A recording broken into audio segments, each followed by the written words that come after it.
aqui, tá? Já estava quase saindo, já estava quase saindo e eu o conheci desempenhando no PV Show.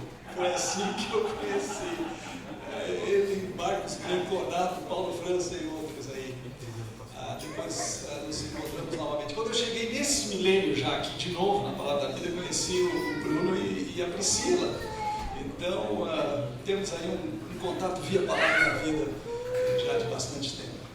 Sou muito grato, para mim e para a Soraya tem sido um privilégio, uma honra estarmos aqui com vocês.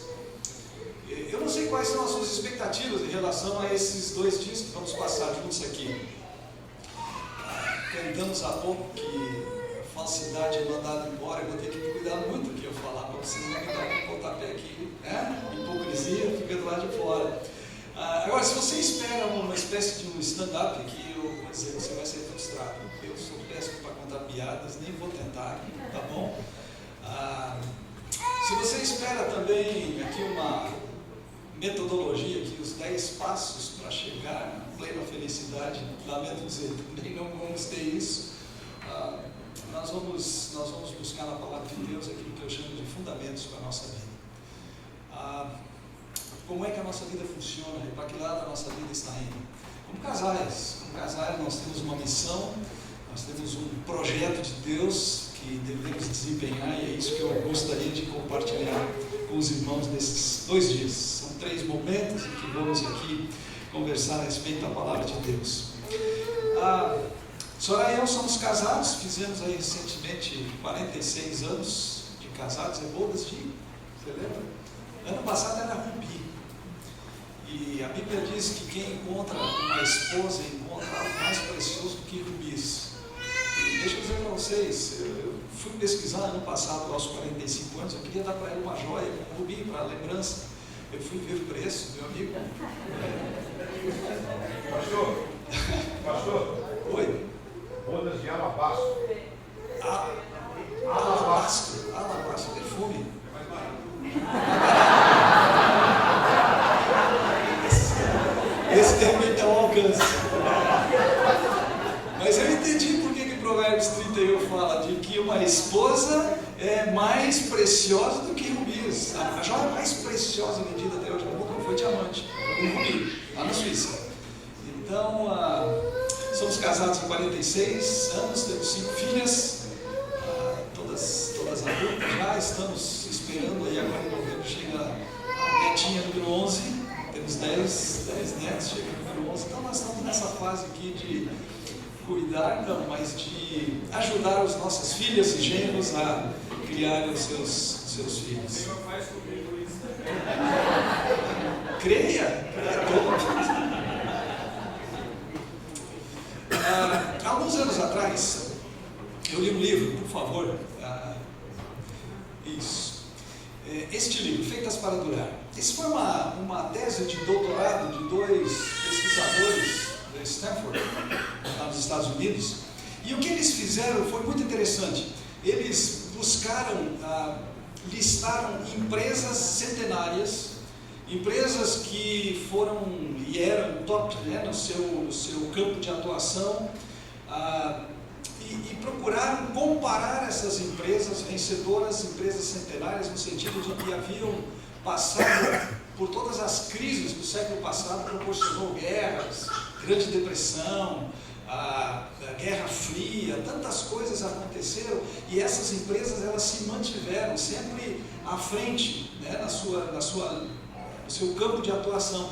E eles compararam com eles chamavam de empresas espelho, empresas do mesmo ramo, porém empresas que não tiveram a mesma capacidade, inclusive algumas que ruíram, que ao longo destas crises que aconteceram, essas empresas elas não sobreviveram. E eles buscaram entender quais eram os fatores que determinavam que algumas empresas enfrentavam bem as crises e passavam pelos problemas, enquanto outras sofriam com isso.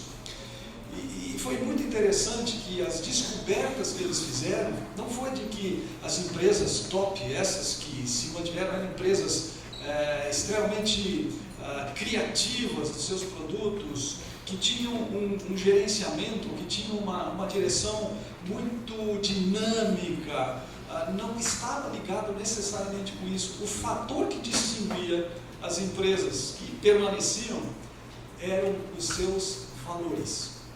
Quais os valores que estas empresas tinham, e elas se mantinham fiéis aos seus valores. E independente do tamanho e da intensidade das crises, elas estavam apegadas aos seus valores. E eram estes valores inegociáveis que permitiam que elas se preservassem. Eu, enquanto li esse livro, e fazem já vários anos que eu fiz essa leitura, um dos meus genros, ele é um executivo de alta patente de uma dessas empresas multinacionais, que é uma dessas empresas. Ela não estava listada por causa do seu campo de atuação, mas ela é uma empresa que não por acaso ela foi iniciada, ela foi criada por um evangélico, por um cristão, lá nos Estados Unidos. E aí eu comentei com ele, eu digo, puxa, à medida que você está subindo na hierarquia, eu suponho que cada vez mais você tem que estar apegado aos valores da companhia, aos valores da empresa. E ele confirmou, se eu te mandar o que nós temos como valores, ele mandou um e-mail com a declaração de valores daquela companhia. Interessante. Primeiro valor, integridade. Integridade dos seus negócios. Por conta disso, seu campo de atuação e as suas negociações, elas, por exemplo, não participam de licitações públicas, porque licitações em geral são viciadas, são problemáticas. Ela não participa disso. Valores. Quando eu penso em valores, tem uma série de produtos e de marcas que a gente conhece. Tem aí no slide uma série de itens que a gente conhece. São empresas que são antigas, empresas que preservam a qualidade do seu produto, você conhece. Mas quando a gente fala em termos da nossa vida, existe uma marca que carrega valores que deve chamar a nossa atenção. Por favor, passa mais um slide aí. Essa aí. É interessante porque, por vezes, a gente olha para a palavra de Deus e supõe que, pela sua antiguidade, pelo contexto cultural em que ela apareceu, que ela foi escrita e se disseminou pelo mundo, que de alguma forma talvez a gente precise, e infelizmente há aqueles que assim propõem, que ela passe por uma readequação aos nossos tempos, uma ressignificação. No entanto, o que nós temos, irmãos, é um manual de valores. Valores inegociáveis, valores fundamentais, que nos ajudam a passarmos pela nossa vida no meio de um mundo em crise, um mundo destruído, um mundo que está andando ladeira abaixo, assim, a olhos vistos, passarmos por isso e conseguirmos preservar a nossa fé, preservar a nossa esperança, preservar a nossa integridade, preservar a nossa sanidade mental, psicológica, espiritual, por conta disso. Nós vamos hoje e amanhã, eu quero propor isso para vocês, que a gente reflita, medite aqui juntos a respeito de valores, de fundamentos para a nossa vida e, obviamente, também para os nossos casamentos, para os nossos relacionamentos. E o ponto de partida para essa nossa reflexão está em Hebreus capítulo 13, versículo 4, que diz assim: o casamento, e é disso que nós vamos falar aqui nesses dias, o casamento deve ser honrado por todos, e o leito conjugal conservado puro, pureza, purificação, pois Deus julgará os imorais e os adúlteros. Esta vai ser a nossa busca aqui. Os dois valores que nós queremos considerar nesse nosso tempo juntos aqui são, primeiro, honra. A ideia aqui de respeito, a ideia de dar um alto valor para o casamento, de colocá-lo numa escala de valores, numa alta posição. A ideia mesmo de nós nos honrarmos mutuamente, maridos com em relação às esposas, esposas, que aliás a Bíblia diz que a esposa deve ser tratada com honra, 1 de Pedro, capítulo 3, mas também as esposas para com seus maridos. O casamento ser algo honroso numa sociedade, numa cultura, numa forma de pensamento em que o casamento é casuístico. Se te faz bem, se você é feliz, se você não está feliz, pula fora, parte para outra. Esse é o padrão, mas nós somos distintos porque nós queremos fundamentar a nossa vida em alguma coisa que é provada. Então a honra, e em segundo lugar também a ideia da pureza. Pureza no sentido de estarmos, não vou dizer isolados, mas estarmos protegidos de todas essas marés, essas ondas que sobrevêm para nós. Não é por acaso que a palavra que é traduzida aqui por pureza é uma palavra que, se eu transliterar diretamente, amiantos. Um amianto que nos preserva, que nos protege, que nos cerca de tal maneira que o leito conjugal, a nossa intimidade, ela seja pura, ela permaneça ligada com aquilo que nós aprendemos na palavra de Deus. Basicamente é isso. Neste encontro nós vamos então nos focar, vamos nos fixar em honra e pureza, para que através disso a gente firme valores, e valores como verdades absolutas neste mundo relativista, verdades absolutas que purifiquem os nossos casamentos e que honrem os nossos cônjuges. Isso, honra e pureza no casamento.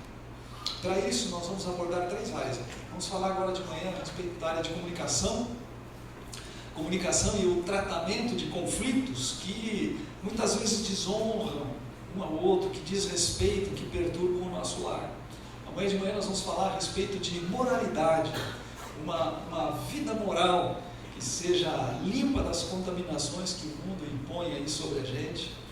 E domingo de manhã, hoje à noite, moralidade, domingo de manhã, crescimento espiritual, que manifesta essa transformação que estamos gradativamente passando, sofrendo, indo na direção de que a imagem do Cristo seja formada em nós. Quando eu penso em casamento, eu fico lembrando, e eu acho que existe uma sutileza nisso, que às vezes passa desapercebida da gente. Mas quando voltamos lá para Gênesis capítulos 1 e 2, quando temos a narrativa da criação de Deus, a cada dia, quando Deus conclui aquela obra criadora daquele dia, termina o dia, passou a tarde, manhã, primeiro dia, e Deus disse: foi bom. Segundo dia, foi bom. Terceiro dia, assim ele vai até o 5º dia. Porém, no 6º dia, Deus cria então homem e mulher, a sua imagem, a sua semelhança, seres que agora estão capacitados a um relacionamento com Ele, a idealizarem este relacionamento. Deus, no 6º dia, Ele propõe a ideia aqui do casamento, Gênesis 2, ele coloca ali o padrão: deixa o homem, pai e mãe, se une a sua mulher, e agora os dois são uma só carne aos meus olhos. E quando ele termina a criação do homem, da mulher, do casamento, no 6º dia, o que ele diz? Muito bom. Eu penso que os nossos casamentos, eles precisam ser diariamente construídos para que a gente esteja indo na direção do muito bom, não apenas do bom, muito menos do medíocre, mas indo na direção do muito bom. Deus começou uma boa obra em nós, Ele está trabalhando dia a dia na nossa vida, e Ele está promovendo a formação, a restauração da sua imagem em nós, seres criados da sua imagem, que perdemos, estragamos esta imagem por causa do pecado, e os nossos casamentos, então, eles devem crescer nessa mesma proporção, de tal maneira que chegue aquele momento, talvez seja lá pelos 46 anos de casados, que você diga assim: muito bom, valeu a pena, é isso, nada podia ser melhor. E é com base nisso que eu penso, então, que nós devemos trabalhar para alcançarmos isso. E um dos passos para nós alcançarmos isso é uma comunicação, um diálogo, uma troca entre o casal, que vá crescentemente se tornando pura. Pura no sentido de não ter aí uma segunda intenção, de não ter uma agenda oculta, mas uma comunicação que realmente vise este crescimento na direção do muito bom. E o que eu gostaria de começar compartilhando com os irmãos a ideia aqui de uma comunicação que seja pura e honrosa. Comunicação é esse processo de transmitirmos e de captarmos informação. Tá? É um processo, é uma via, é uma estrada de duas vias, ela vai e ela volta. Eu transmito algo e eu espero que do outro lado a recepção seja exatamente aquilo que eu transmiti. E ao contrário, quando eu recebo a informação ou a comunicação, eu desejo, ou eu preciso realmente me assegurar de que o que eu estou captando, o que eu estou recebendo aqui é o que foi emitido de lá para cá. A comunicação, ela envolve vários elementos. Ela tem, por exemplo, o vocabulário, que tipo de palavreado que a gente usa no nosso processo de comunicação. A comunicação, para que se torne honrosa e crescentemente pura, ela precisa também compreender que o tom de voz é uma forma de comunicação. Eu posso dizer, pois não, querida, ou eu posso dizer, pois não, querida.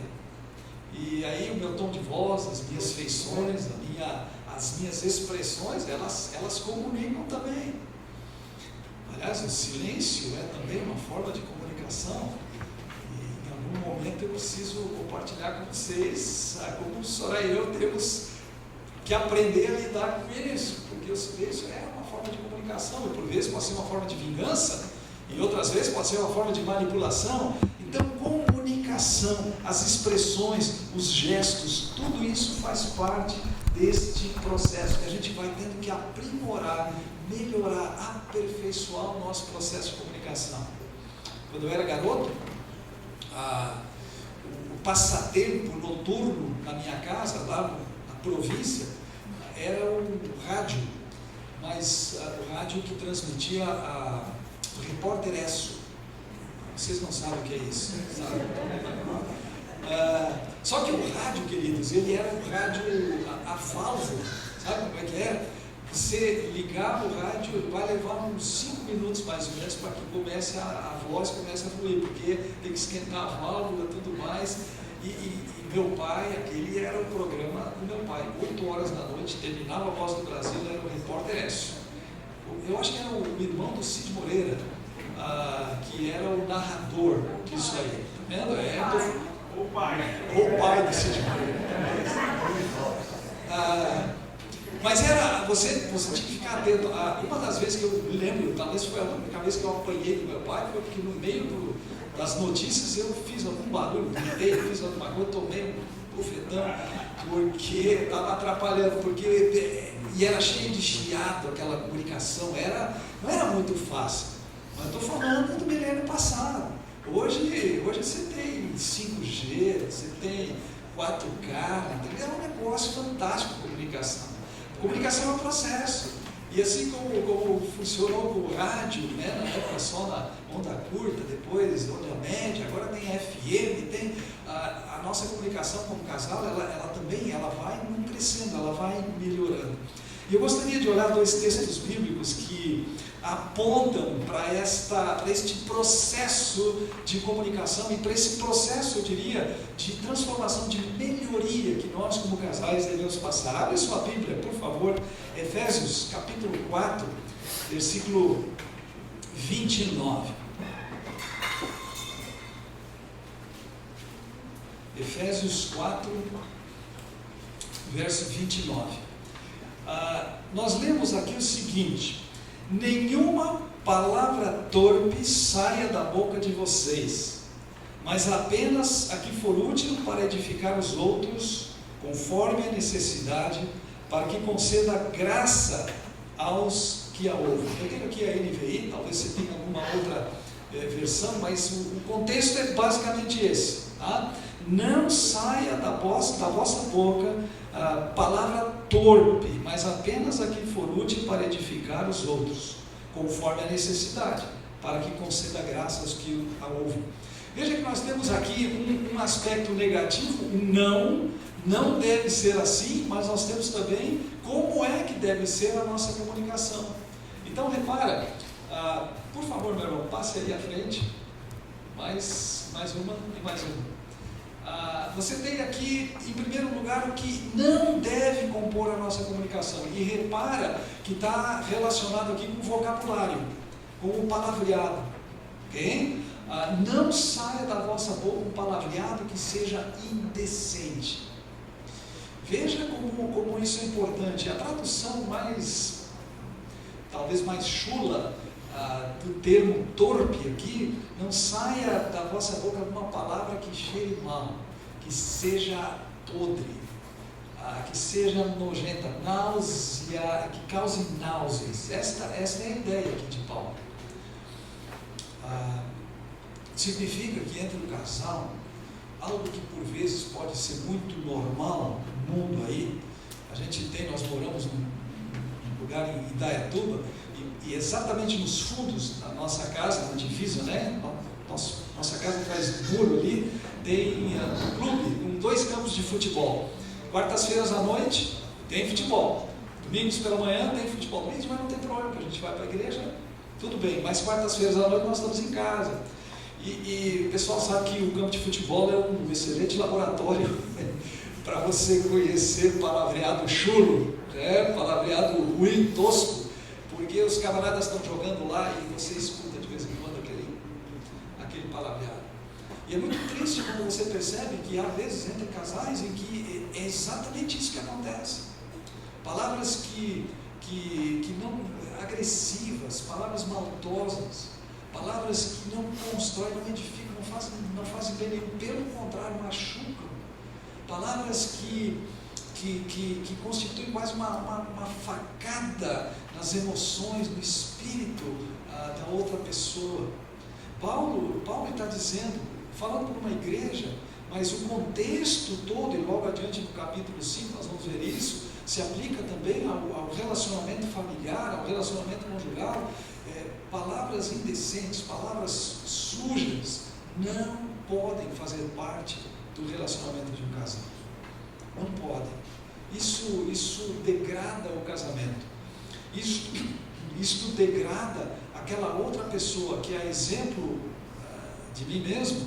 Esta pessoa foi criada à imagem e semelhança de Deus também. Ela é filha de Deus também. Ela é portadora da graça de Deus que a salvou também. E na medida em que eu a ofendo, em que eu a maltrato, em que eu a agrido com as minhas palavras, o que eu estou fazendo, eu estou também ofendendo ao meu Deus. É sério isso. Às vezes no clube, no trabalho, nos escritórios, na rua, no trânsito, o palavreado ele é de baixo calão. Dentro de casa não pode ser. Pelo contrário, o que Paulo diz, ele diz que a palavra deve ser útil para edificar os outros. Elas devem ser palavras que realmente contribuam, seja num conflito, seja numa situação de desavença, de diferenças de opinião. O palavreado ele deve ser aquilo que edifica. Ele é útil, ele não é uma palavra que vai ser jogada no lixo, ela é útil para isso, que ela edifica, ou seja, ela agrega valor a outra pessoa, ela agrega valor ao próprio casamento, é um upgrade, um momento em que você adiciona algo aí ao relacionamento, algo que é bom, e não algo que vai constituir um vírus, Se é um upgrade, não pode ser um vírus que vai destruir algumas coisas. E veja, algo que transmita graça aos que a ouvem, que conceda ou transmita graça. Quando é posto nesse sentido de graça, parece-me que não leva em consideração o mérito ou o merecimento da outra parte, porque graça é isso, graça é aquilo que não tem a ver com mérito. Então eu transmito graça, eu agrego valor, eu digo algo que acrescenta, que faz crescer, e não algo que mina, que vai causar erosão aí no relacionamento. Esse é o conselho de Paulo, em Efésios capítulo 4, versículo 29, é um não e 3 sim. Agora vamos para Efésios capítulo 5, do versículo 1 até o versículo 5, e veja o que a gente encontra ali. Diz assim: portanto, sejam imitadores de Deus como filhos amados, e vivam em amor, como também Cristo nos amou e se entregou por nós como oferta e sacrifício de aroma agradável a Deus. Entre vocês não deve haver nem sequer menção de imoralidade sexual, como também de nenhuma espécie de impureza e de cobiça, pois essas coisas não são próprias para os santos. Não haja obscenidade, nem conversas tolas, nem gracejos imorais, que são inconvenientes, mas ao invés disso, ações de graças. Porque vocês podem estar certos disso: nenhum imoral, ou impuro, ou ganancioso, que é idólatra, tem herança no reino de Cristo e de Deus. Agora eu tenho aqui uma relação de coisas não negativas. Por favor, passe aí, olha como Paulo agora acrescenta, né, a palavras indecentes, a um palavreado, um vocabulário indecente. Ele agora aplica isso, que não pode haver entre nós nada que seja imoral no sentido sexual mesmo, tá? Alguma coisa que proponha, que adjetive o outro com alguma opinião, algum achômetro que rebaixe a moralidade da outra pessoa. Piadas de mau gosto, piadas de duplo sentido, estas coisas entre o casal, elas não devem aparecer, elas não devem ser usadas aqui. Nada que expresse cobiça, nada que seja obsceno ou vergonhoso. E aqui eu fico pensando naquela ideia de um estilo de vida que é marcado por esse tipo de conversa. Alguém que se habituou, alguém que se acostumou com isso, talvez por causa do seu pano de fundo familiar, ou talvez por causa do ambiente que frequenta, onde está constantemente envolvido, está sempre ouvindo isso e acaba repercutindo isso dentro de casa.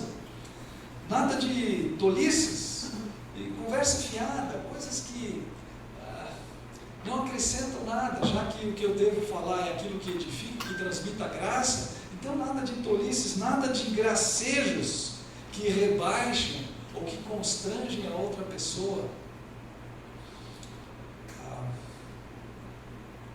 Eu vejo que muitas vezes homens e mulheres se machucam através destas coisas aqui.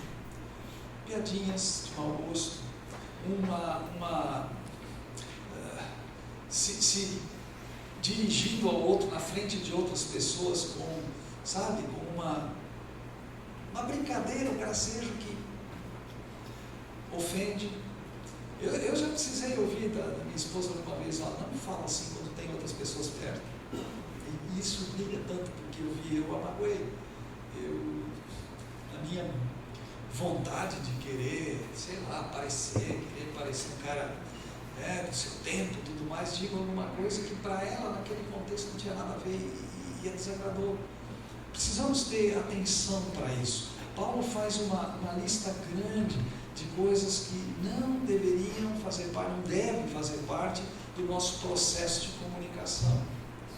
Mas ele acrescentou uma coisa que sim, deve fazer parte da nossa comunicação: ações de graça. Percebe? Graça dos dois lados. Ações de graças. Eu acho que é plural aqui. Ações de graças, exatamente. Gratidão, louvor, bendizer a Deus, bendizer ao Senhor,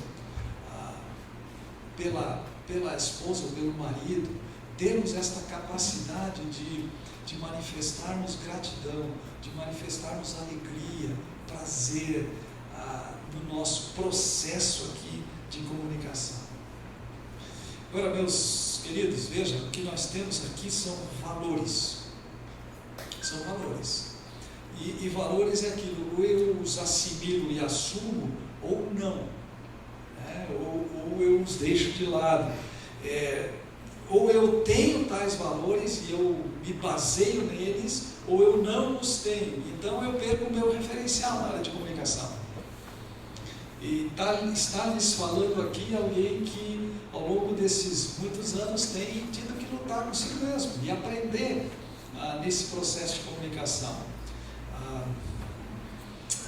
Não penso que eu tenha tido em algum momento assim, um palavreado, um vocabulário sujo, né, com a minha esposa, mas por vezes gracejos, expressando algum tipo de cobiça em várias áreas, talvez até mesmo tentando me mostrar superior a ela ou a outros diante dela, coisas que não contribuem, que não cooperam num processo de comunicação.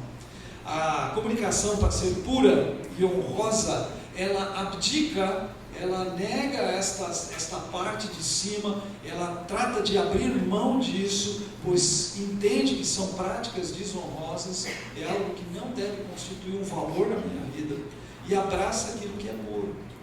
Agora a questão é, como é que a gente faz para transformar a nossa comunicação, para melhorá-la, para levá-la na direção disso que está aqui embaixo.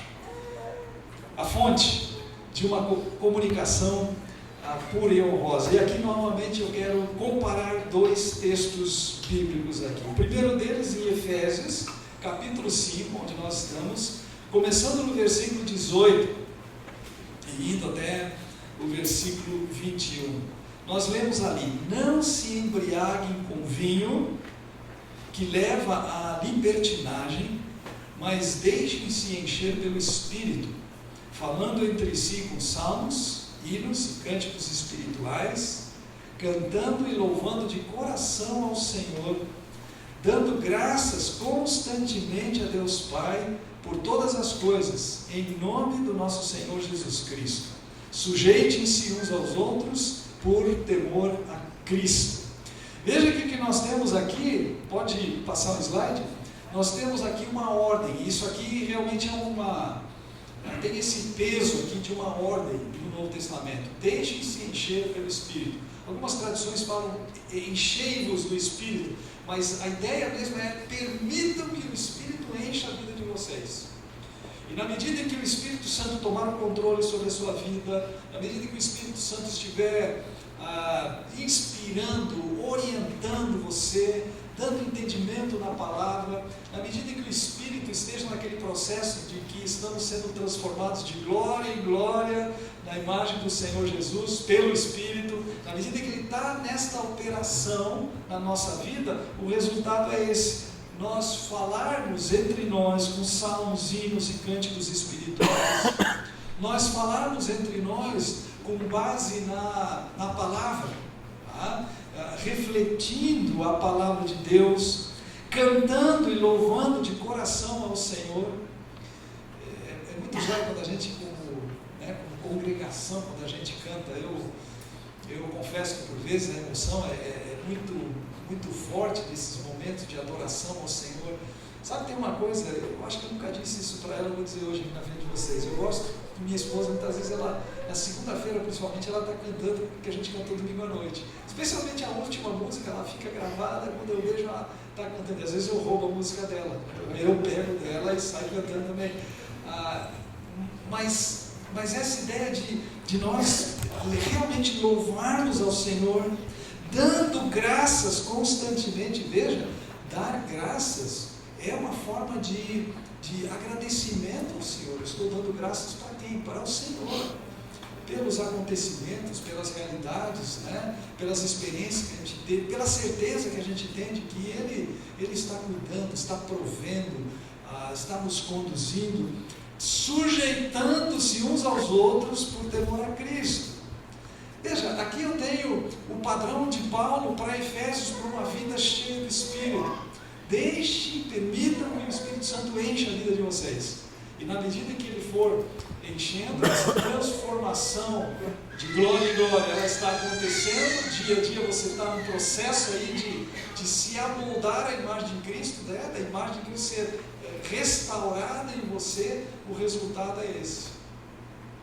Agora vamos para Colossenses capítulo 3 e veja versículo 16 em diante. Colossenses 3, 16. O que nós temos ali é assim: habite ricamente em vocês a palavra de Cristo, ensinem e aconselhem-se uns aos outros com toda a sabedoria, e cantem salmos, hinos e cânticos espirituais com gratidão a Deus em seu coração. E tudo o que fizerem, seja em palavra ou em ação, façam-no em nome do Senhor Jesus, dando por meio dele graças a Deus Pai. Novamente eu tenho agora na carta paralela a Efésios, elas são escritas, Efésios e Colossenses, no mesmo contexto, na mesma época. Paulo está preso, ele manda estas cartas, uma para Éfeso, a outra para Colossos, e o que ele diz aqui é: habite ricamente em vocês a palavra de Cristo. E na medida em que você permite que a palavra de Cristo, ela inunde a sua mente, ela enche a sua mente, você se ocupa com ela, o resultado qual é? Ensine e aconselhem-se uns aos outros com sabedoria. Mas aí vem aquilo: cantem salmos, hinos e cânticos espirituais, com gratidão a Deus nos corações, façam tudo em nome do Senhor Jesus, dando por meio dele graças a Deus Pai. Você percebe o paralelismo aqui? Agora, o paralelismo, ele é também teológico, ele tem a ver com vida, com fundamentos. Como é que eu permito que o Espírito Santo encha a minha vida? Através da palavra. Quanto mais eu me apego à palavra, quanto mais eu estudo, eu medito, eu gasto tempo com a palavra, quanto mais eu memorizo os textos bíblicos, quanto mais eu me aproprio, por exemplo, das promessas de Deus, da segurança que eu tenho em Deus, tanto mais o Espírito Santo tem a ferramenta que ele precisa para habitar em mim. A ferramenta prioritária do Espírito Santo é a palavra de Deus. É por meio da palavra que ele nos convence da justiça e do juízo, né? Do pecado, da justiça e do juízo. É por meio da palavra que ele vai operando essas transformações pequenas, mas contínuas, que ele vai trazendo na nossa vida. A palavra de Deus é a ferramenta básica do Espírito.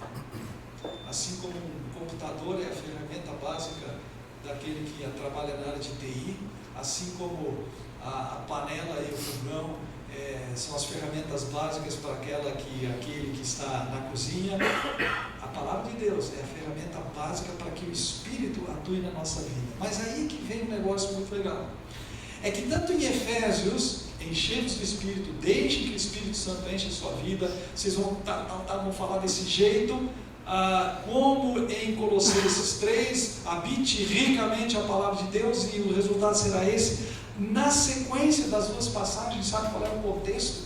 O contexto de casamento, família e relacionamentos. Começa sempre pela esposa: seja submissa ao seu marido. O que é isso? Fala para o marido: ame a sua esposa, respeite, honre a sua esposa. Fala para os pais: eduquem seus filhos, criem seus filhos na admoestação do Senhor, ou seja, na palavra. Fala para os filhos: obedeçam seus pais em tudo, isso é grato, tem promessa. Fala para os patrões em relação aos seus subordinados, né? Fala para os subordinados em relação aos seus superiores. É isso, o contexto de aplicação desta fonte de uma comunicação pura está aí, para ser aplicada no nosso casamento. Efésios capítulo 5, do 18, com todos os desdobramentos que tem aí, e inclusive o desdobramento de uma mútua sujeição, de colocar-se debaixo um do outro, como em Colossenses, apontando para a ideia de que a palavra deve condicionar e dirigir os nossos relacionamentos conjugais, familiares e até mesmo os nossos relacionamentos sociais. Para estar cheio do Espírito, é preciso estar cheio da palavra, porque ela é um instrumento que o Espírito Santo usa na nossa vida. Logo, e aí vem a conclusão óbvia disso, fica claro que o processo para purificarmos, para melhorarmos a nossa comunicação como casal, começa necessariamente por nós termos a fonte certa. A fonte certa. E a fonte está aí, é a palavra de Deus como instrumento, como ferramenta do Espírito Santo.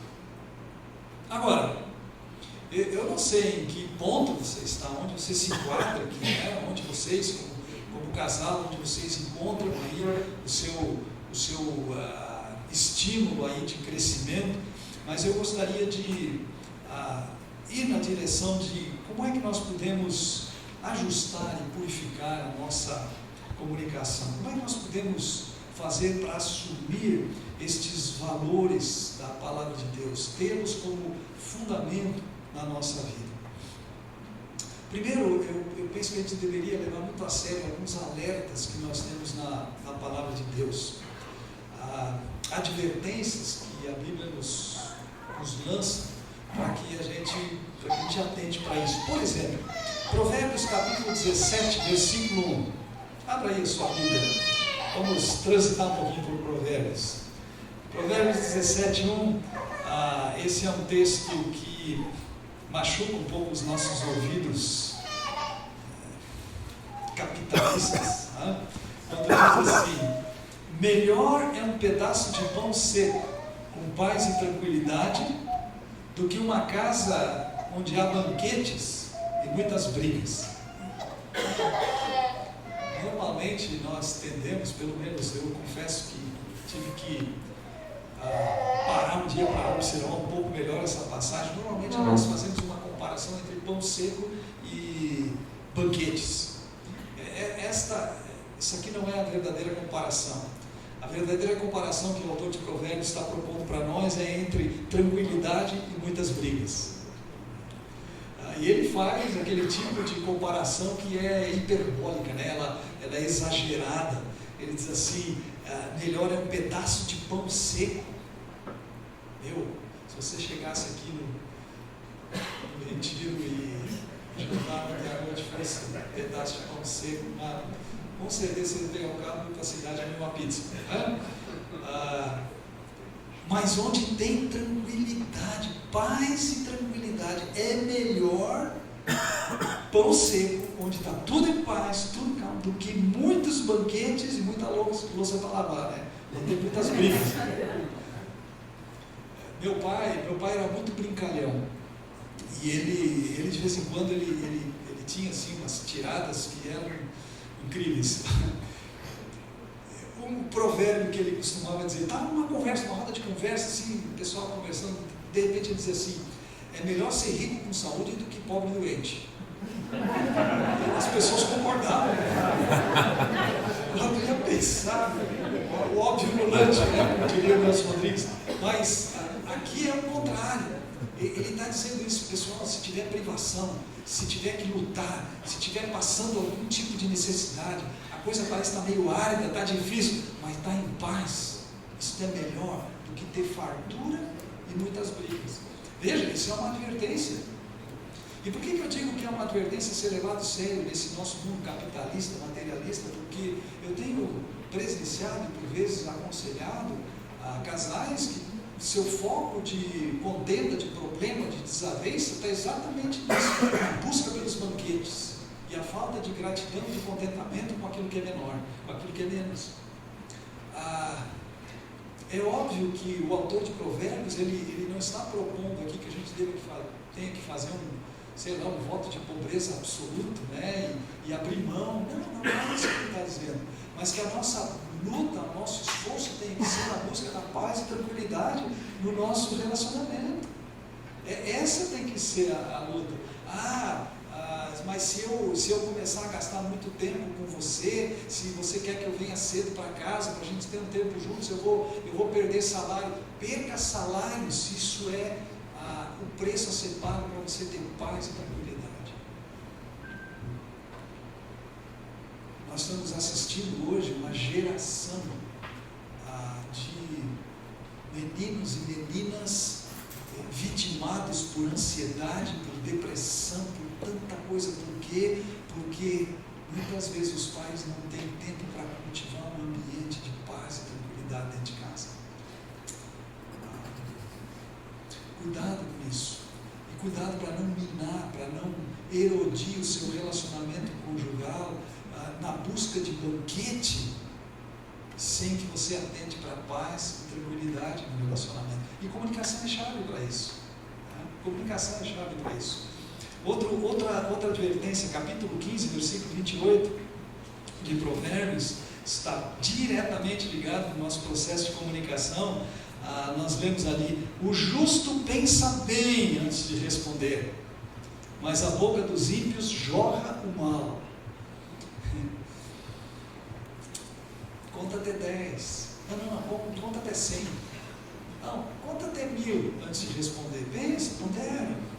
Porque às vezes no calor, né, a palavra dura suscita ira, mas a palavra branda, ela quieta, ela calma. Muitas vezes o casal ele começa uma discussão por um motivo. Surgem tantos motivos a cada dia para a gente poder discutir. E se você sobe a temperatura, o outro vai subir de novo, e vai subir a temperatura, e de repente está pegando fogo. O justo ele pondera, ele pensa bem antes de responder. É uma disciplina a ser aprendida por cada um de nós, a pensarmos. Talvez você tenha que dizer para a sua esposa, para o seu marido, dizer: deixa eu pensar melhor, deixa eu pensar antes de dizer alguma coisa, para evitar que surja uma condena, uma advertência que nós temos na palavra de Deus. E uma, para mim, bastante chocante, dura, difícil, Provérbios capítulo 11, versículo 29, em que nós lemos assim: quem causa problemas à sua família herdará somente vento. Olha que frase. Quem traz problemas, quem traz confusão, quem causa mal-estar, quem causa turbulência, quem de alguma forma provoca algum mal-estar, algum problema dentro da sua casa, sabe o que ele ganha com isso?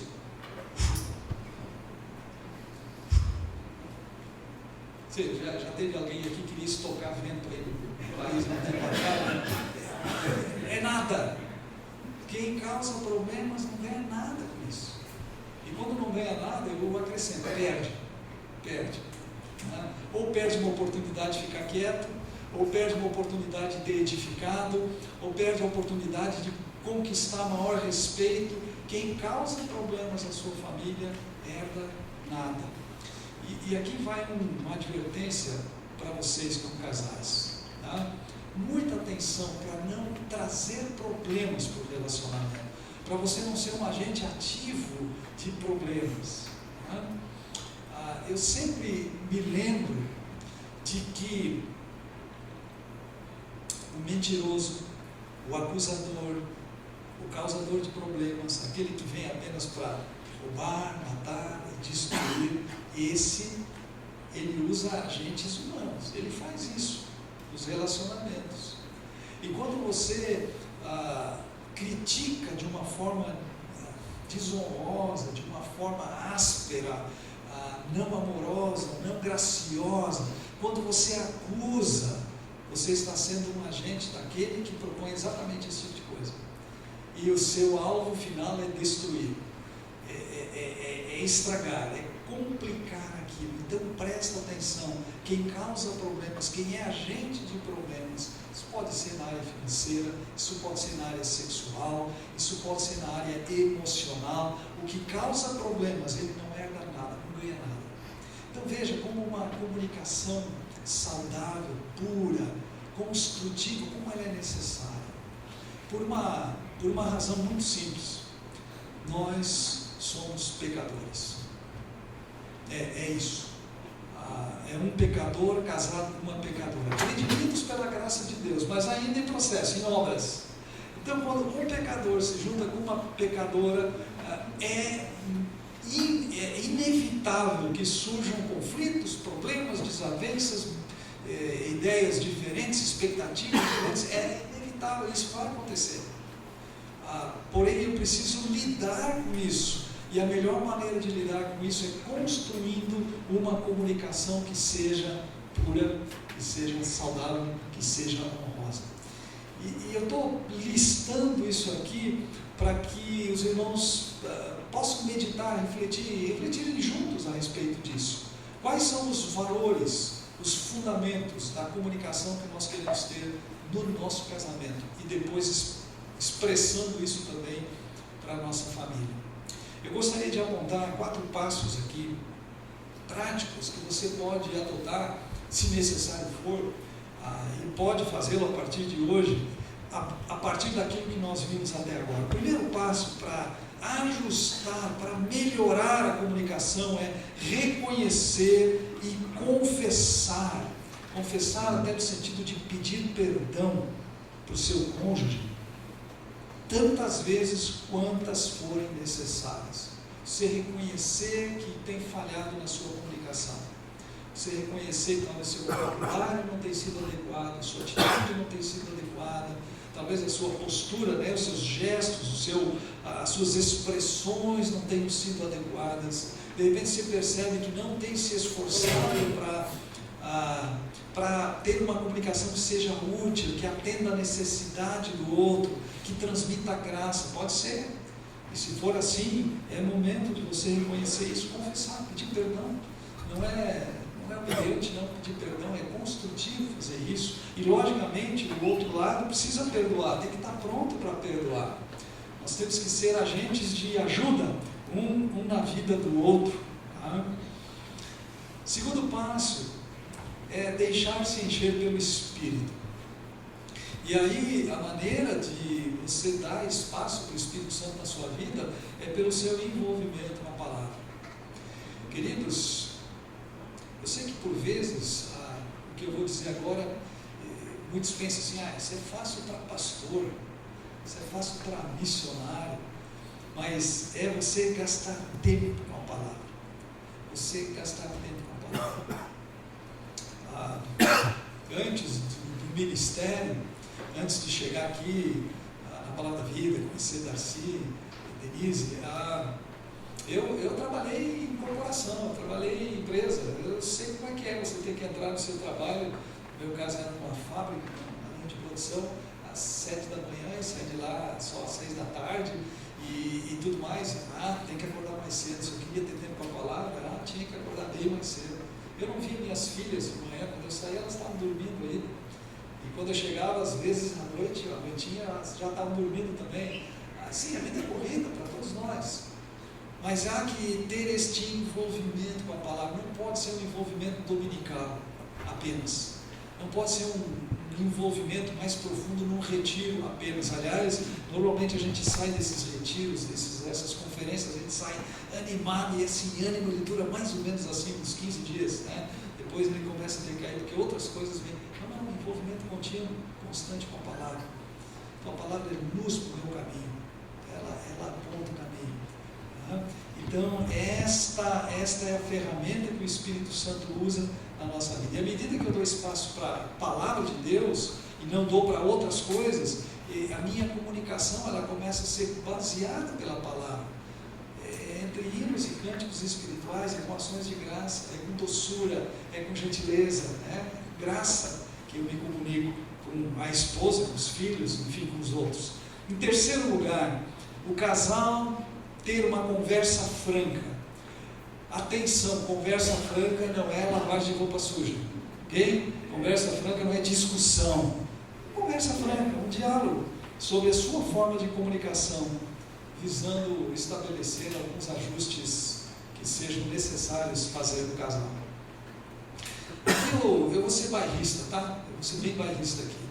Mas Soraya e eu, nós descobrimos, nós temos um excelente conselheiro matrimonial, que atende pelo nome de chimarrão. Vocês já viram a gente tomar chimarrão aí? Vocês sabem que chimarrão é o seguinte: primeiro, não é um vício, tá? Não diga que é vício, não. Porque a primeira coisa que Deus criou foi a erva da terra, a erva do campo. Então, mas chimarrão tem graça você tomar sozinho. Você fica chupando aquela água quente, amarga, sozinho, tem graça. Você precisa ter companhia. Então nós aprendemos desde o início do nosso casamento que tomar chimarrão um com o outro é uma delícia. Todo dia a gente começamos o dia tomando chimarrão juntos. 1h, 45 minutos, uma garrafa de água quente que se vai ali. E nesse tempo, gente, conversamos, batemos papo, às vezes tratamos de algum problema, às vezes a gente chora juntos, lemos a palavra. Agora a gente descobriu um negócio muito legal que é a Bíblia falada. Então você pega um texto e escuta e conversa a respeito daquilo. Olha só, ontem de manhã, Darcy, nosso texto foi Daniel capítulo 9, 70 semanas de Daniel. Olha, cara, escatologia, foi joia. Mas é isso, ter tempo juntos, conversar, dialogar, melhorar a sua comunicação, ajustar os ponteiros. Como isso é importante? Às vezes os casais, eles têm abdicado desse tempo a sós. Quando as nossas crianças, quando as meninas eram menores, elas sabiam que esse horário aqui é do pai e da mãe. Tinha uma época que a gente só fazia esse gesto aqui. Elas gostavam muito de vôlei, era época de Olimpíada e tudo mais, então dá um tempo, sai fora, agora é pai e mãe que estão aqui conversando. Quando a gente construiu a nossa casa aqui na Palavra da Vida, tínhamos a sala de janta e a nossa sala de estar, e era uma porta de vidro, e essa porta de vidro, ela era fechada, ela trancava pelo dentro da sala de estar. Então esse horário entrávamos lá, nosso chimarrão, e aí a gente voltava e trancava a porta com a tramelinha. Aí quando via, estava as figurinhas do outro lado lá. Pessoal, você precisa construir isso. Isso é muito valioso. Depois de 46 anos, eu digo, não dá para abrir mão desse tempo. Isso é parte da nossa rotina diária, necessária. Tá? Quarto passo, aprender a calar, a ponderar e só falar o que for para edificar. Aprender a ficar quieto. Às vezes é uma disciplina que a gente precisa aprender. A pensar antes de responder, a ponderar as coisas. Tá? E se é para falar, vamos falar aquilo que constrói, aquilo que edifica. Um upgrade aqui no nosso diálogo, na nossa comunicação. Eu acrescentaria a isso também não se defender, não justificar ou não falar para vencer um debate, para vencer uma discussão. Quando um quer vencer, os dois perdem. Não é saudável isso. Esse aqui são passos práticos que eu e você podemos dar no sentido de ir melhorando, purificando a nossa comunicação. E na medida em que a gente purifica a nossa comunicação, nós estaremos purificando também o nosso casamento, removendo na área de comunicação aquelas coisas que desonram um ao outro, que ofendem um ao outro e, portanto, ofendem ao Deus que é o Criador do nosso casamento. Soraya, por favor, vem aqui. Eu quero encerrar aqui, mas eu queria fazer uma dinâmica com vocês aí. Soraya e eu temos aprendido, tá bom?